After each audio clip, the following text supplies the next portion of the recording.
Another update that I want to talk about today is that of a woman who went by the, who was given the name Becca Doe. Now, I also covered the story of Becca Doe in another, within another video that I did about a young woman who had gone missing from Tennessee. Now, Becca Doe, her identity has been given back to her, and her name was Becca Mallekoot, Mallekooote. And I'm going to read just a little bit from this story about how she came to be. Now, in the video that I did about, and I talked about her, it was thought that the woman that I had been talking about, who had gone missing from Tennessee, it was thought that she might possibly have been Becca Doe. They did find a photograph of this woman in the hotel room where she was discovered dead with a man. There was a picture of the two of them, and it was like one of these photos that might be taken at a photo booth where you get like 4 photos. And on the picture, the name Becca had been written. That's how police came to give her that name, Becca Doe. Now, according to this story, Becca Mallekoot, I hope I'm pronouncing that right, was born in Tacoma, Washington in 1973. The Albuquerque Police Department has identified the woman who was discovered 35 years ago. She had been known only as Becca Doe, and due to collaborative effort using forensic genealogy, they were able to give her back her identity, and her name was Becca Mallekoot.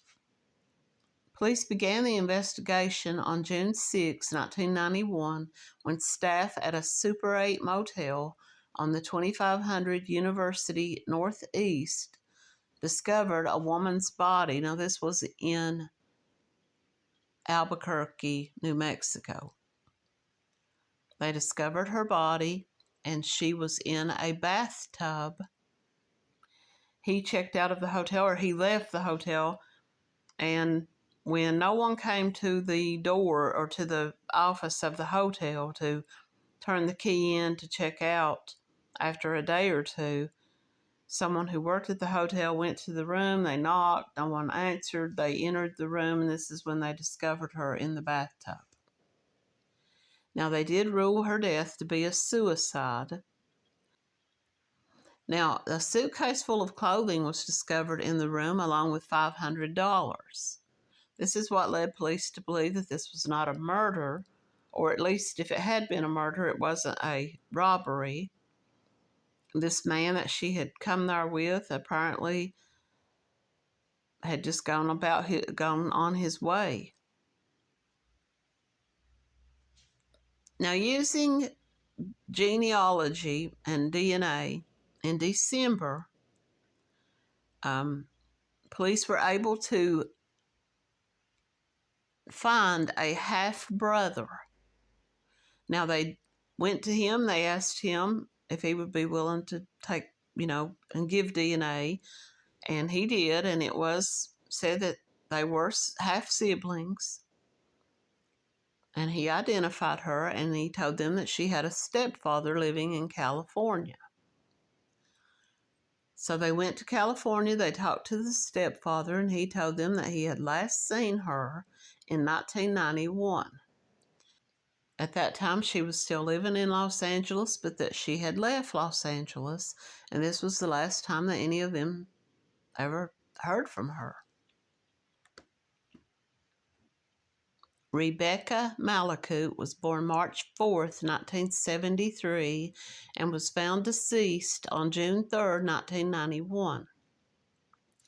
Now, she was found hanging from a motel shower in Albuquerque, New Mexico on June 5th, 1991.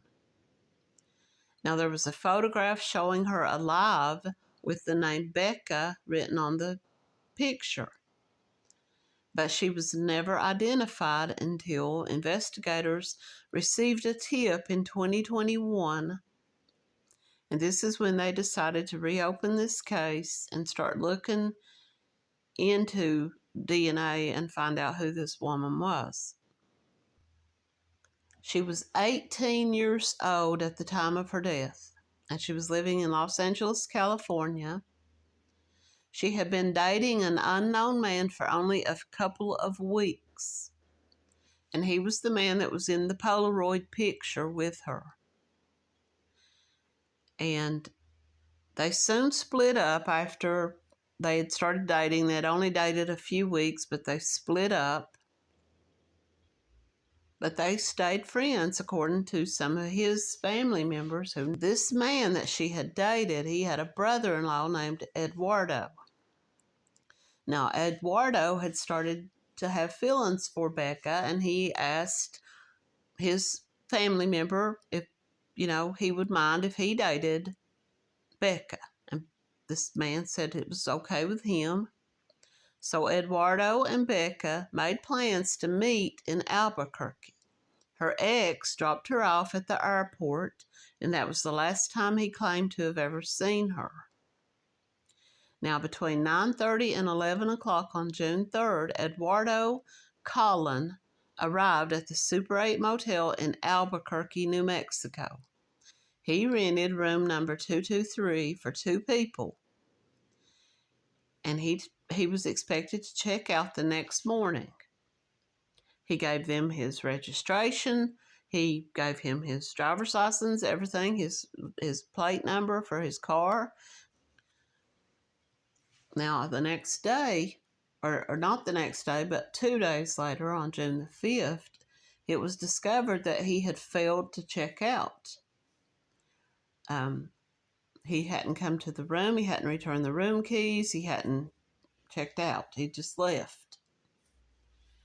So a security guard went to check the room, and he opened the door and he got inside, and he didn't notice anything unusual except for some alcohol bottles, just things that people might leave behind in a hotel room.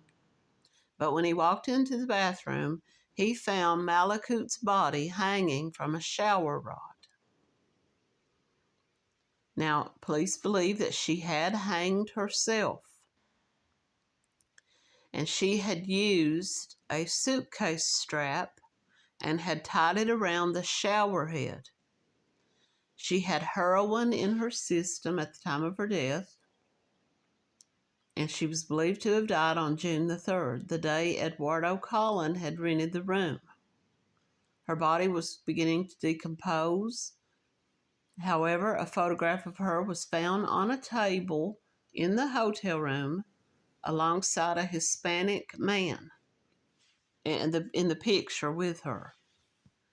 The motel employees mistakenly identified the man in the picture as the man who had rented the room, but it wasn't him. It was his cousin or his brother-in-law. So the man in the photograph was not the man that rented the hotel room. This was his brother-in-law who had previously dated Becca. It would be years before Becca's family would know what happened to her, and it would also be years before Colin's family would be located. Now, he had died from natural causes. Now, a digital scale was also found inside the hotel room with the name George Martinez written on it. And the scale was the type of scale that is used to weigh drug packages. So police wondered if maybe this man had come there to sell her drugs, or if they had been using drugs together. Maybe he forgot and left this behind. In March of 2021, investigators announced that they had received an anonymous tip from the man seen in the photograph. He said that he believed that she was from Los Angeles, California, and that he believed that she was a woman that he had known many years earlier. Now, in December of 2025, the New Mexico Office of Medical Examiner, working with a college in New Jersey, conducted a genealogy investigation. And in January of 2026, they were able to locate a half-brother. And so the thing about it is when they discovered her identity finally using this DNA, it was the day of her own birthday. She would have been 54 years old. But that's another update that I wanted to talk about because her identity has finally been revealed. She's finally got her name back. Her identity was discovered through collaboration through multiple agencies. Now, I did find one article about this story on Reddit. This is from Grateful Doe.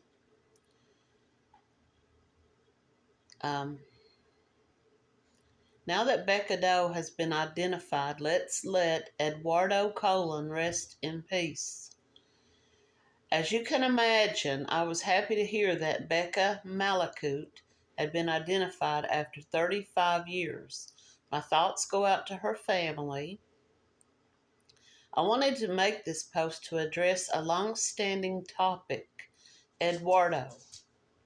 The public has since learned more details about him and his association with Becca through a podcast. There is still a lot of mystery about what happened that tragic night. Eddie was arrested in Albuquerque not long after Becca passed. They had the ability to talk to him, but they didn't. So we do not have his side of the story. It doesn't say why he was arrested. Doesn't say if it had anything to do with her or drugs or anything. I don't know. It doesn't go into any detail. It just says, let me take this time to remind others what we know. Now, this makes me wonder if the family had this suspicion all these years because she goes to meet this man. And the same night that apparently she was taken to this hotel to meet him, she ends up killing herself, according to the police. So all these years, the family, this Becca's family, nobody ever really knew what happened to her because it was said that she had met this man, had started talking to him, had gone to this hotel to meet him, and then the police later find this girl's body in the bathtub. She had hanged herself, apparently, according to police. Now, this person who wrote this is just going to go down through a timeline. Becca dated the man in the picture for a few weeks. They were both from Los Angeles. They split up, but they remained friends. And that's when Eduardo, who was the brother-in-law of this other man, had a crush on Becca. He told Eduardo, it's okay, I'm not dating her anymore. If you want to date her, if you want to talk to her, I'm okay with it. So Eduardo and Becca made plans to meet, and in Albuquerque, Becca had loaded up her suitcase, and apparently, according to the story, this Polaroid guy dropped her off at the airport. Do we know if Eduardo had anything whatsoever to do with this, or if he was being used as a scapegoat?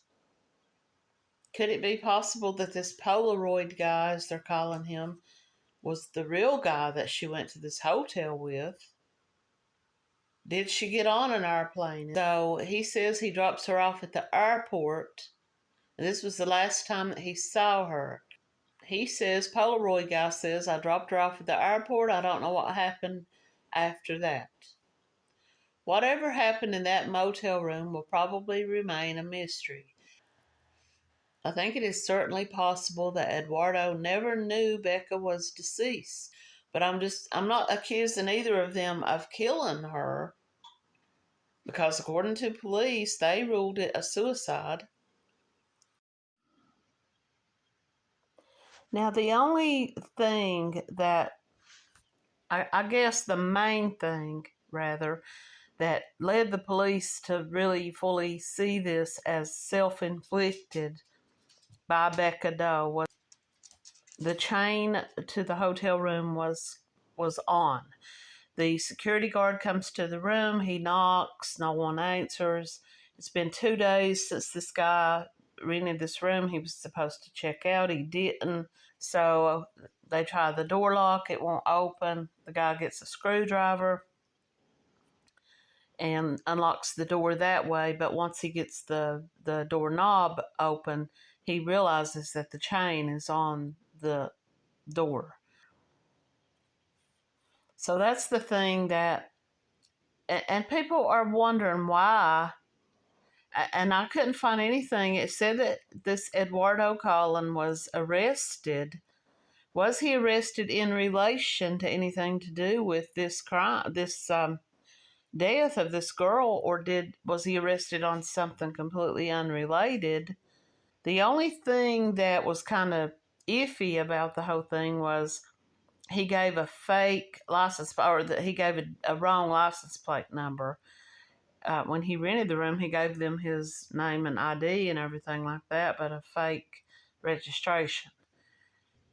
We'll probably never know what really went on in that room. There were beer bottles, liquor bottles sitting around as though someone had been there with her and they had been having some drinks and partying a little bit.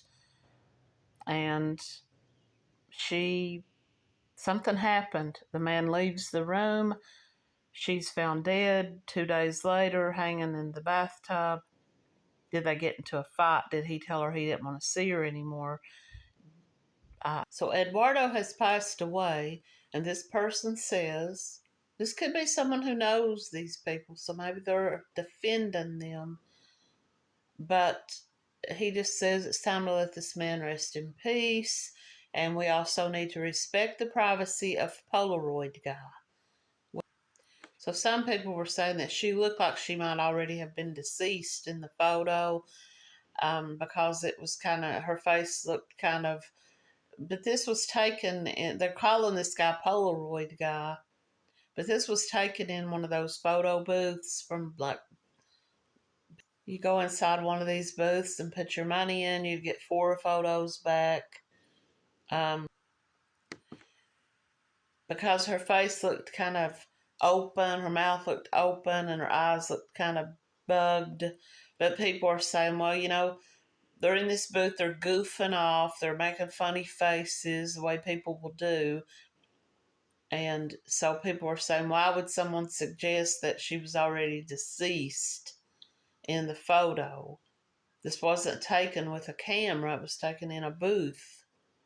So there's just a lot of strangeness surrounding the story of her death.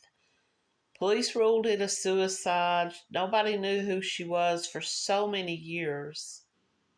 So I think that it was just the mystery of this Doe, this unknown woman, how she came to be in this hotel. The people who worked at the hotel said, yes, a man came in here and rented a room. But this amateur sleuth in me, if I'm playing amateur detective, I'm going to go to this hotel and I'm going to find out who rented this room and I'm going to look for this guy. Did the police do that? Did they try to find out who this girl was? Did they say, let's find him? They said he gave his car registration and his license, but were they not able to track him down? Or did they really try? Or did they just write this girl off as a suicide, a statistic, because of the fact that they said she had heroin in her system? The people at the hotel identified the man in the picture as the man who had rented the room, but later said, well, maybe it wasn't. Maybe it wasn't the same guy. So there's just a lot of questions surrounding this, but whatever did happen or didn't happen, there was a reason why Becca took her own life after packing her stuff and going to Albuquerque. She had this money, she had these clothes, she had plans. I mean, she could have taken her own life in Los Angeles. And maybe one day, I mean, everybody's saying give this man in the picture his privacy, but he needs to come forward and tell his side of the story. Eduardo's gone. Who was George Martinez? Who was the man's name on these digital scales that were found in this room? I have so many questions about this, and I wonder if her family asked these same questions. But it's been many years ago, but at least now she does have her identity back, and her family's able to know what went with her when they didn't know for so many years. Thanks for watching.